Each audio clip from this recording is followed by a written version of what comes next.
So guys, dito ako ngayon sa TNT, no? Sa isa sa mga Asian grocery store dito sa Calgary. So, nagutom ako guys. So, kakain muna tayo doon sa Filipino food court kasi sarap ikain ng Pinoy food. So, tara, kain muna tayo.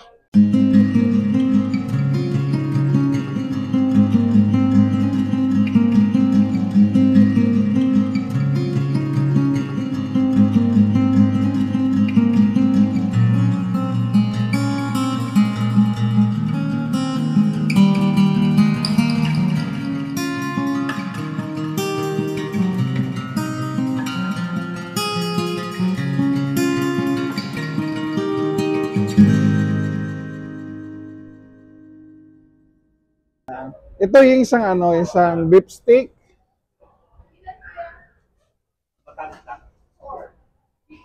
Yeah, beef steak. Rice. With rice. Ha? 2 items.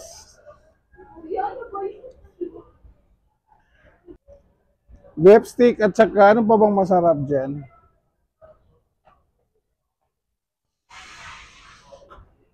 Natin. Bisaya. Bisaya nga ni mo, ma'am. Bisaya nga ni mo?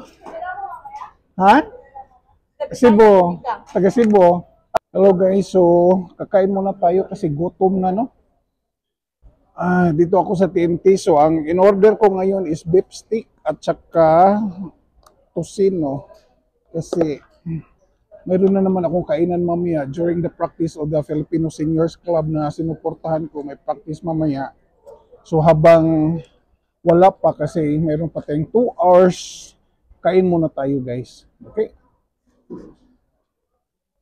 So guys, so ito yung order ko.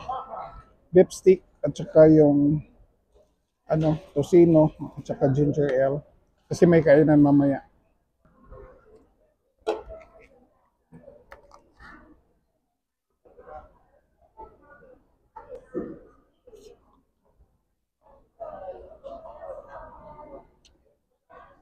Guys, dito sa Canada, di bawal na yung plastic, no? Kaya yung mga spoon sa food court o sa made of wood na, kahoy na siya.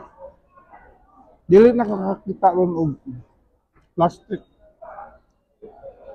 Gibawal na dito sa Canada. Kaya medyo mahirap dahil hindi yung nakasanayan na plastic. Pero okay lang, para sa kalikasan din naman.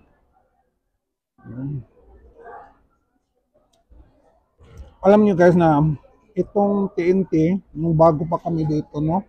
Na 2008, 2009, 2010, 11, ito yung tambayan namin. Galing magsimba pag day off, galing magsimba, pag Sunday, diretso dito mag-lunch. Ito yung namin hideout. Kaya, namimiss ko tong lugar na to every time na malapit ako dito sa area, kailang dumadaan ako dito kasi dito ako nagtambay noon. Dito ako nagkumakain, dito ako naghanap ng mga kaibigan, ng mga Filipino.